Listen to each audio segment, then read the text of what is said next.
Turbocharge your current TRT protocol. Okay, so let's get into it.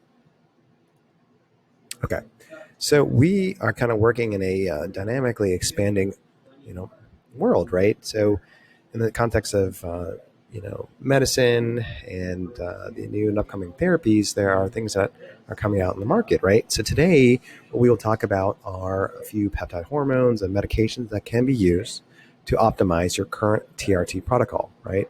So we're going to first start by kind of explaining growth hormone releasing peptides, better known as GHRPs.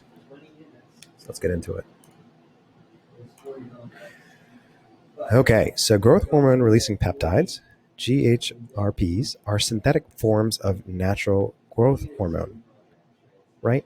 So they are known for their ability to increase insulin-like growth factor, so IGF-1, and natural growth hormone production, right? HGH, all while being more affordable than actual HGH and enhancement therapies, right? So actual pharmacological HGH. So HGH is naturally produced in the pituitary gland and plays a vital role in cell regeneration, growth, and maintaining healthy human tissues in the brain and various vital organs, right? So once secreted, HGH remains active in the bloodstream for a few minutes, allowing just enough time for the liver to convert it into various growth factors. So out of all the growth factors, the most critical one is IGF-1, which has growth hormone properties for every cell in the body. And so currently today, the most prescribed FDA-approved growth hormone secretagogue is Sermorelin. So what is Sermorelin? It is a 29 amino acid polypeptide. It contains, all the 29 amino acids found in endogenous growth hormone releasing hormone, GRH, and GHRH, and it is the most widely used member of the GHRH analog drug class, right? And so many of the anti-aging practices use Sermorelin as kind of the precursor, the first starting point for enhancing and promoting the release of growth hormone, improving kind of the serum concentrations of GH, and then subsequently increasing IGF-1, right? So insulin-like growth factor. So Sermorelin also has been shown to be a regulator of sleep patterns and hormone secretion. It elicits an increase in the amount of slow-wave sleep while also augmenting, so increasing GH secretion and reducing cortisol secretion. So many users report better sleep and feeling more refreshed in the morning after using Sermorelin, and also better stress management. So due to the kind of the shorter biological half-life of Sermorelin, 15 minutes or so, administration must occur, twice a day, subcutaneous injections, okay, in the body, right? And so Ipamorelin is another medication typically recommended coincident with Sermorelin, and it's kind of typically the first and primary GHRP that most people use. Okay, so what is Ipamorelin?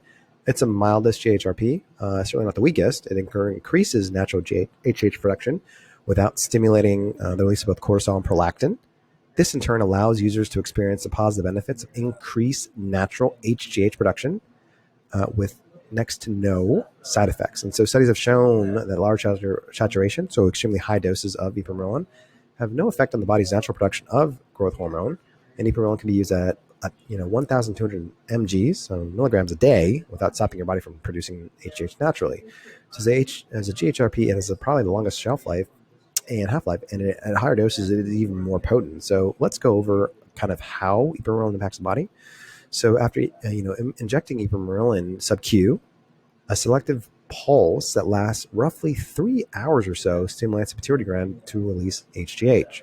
So once HGH pulses send, it goes directly to the muscle to support development, lean muscle growth, while staying clear of any possible bone or cartilage growth. This is especially important. Why? Because accidental growth in either bone or cartilage can lead to deformities down the road. So for long-term Ipamorelin users, consistent usage will increase cell synthesis, elevate secretion levels of insulin from pancreatic tissue, and increase ghrelin in the stomach, right?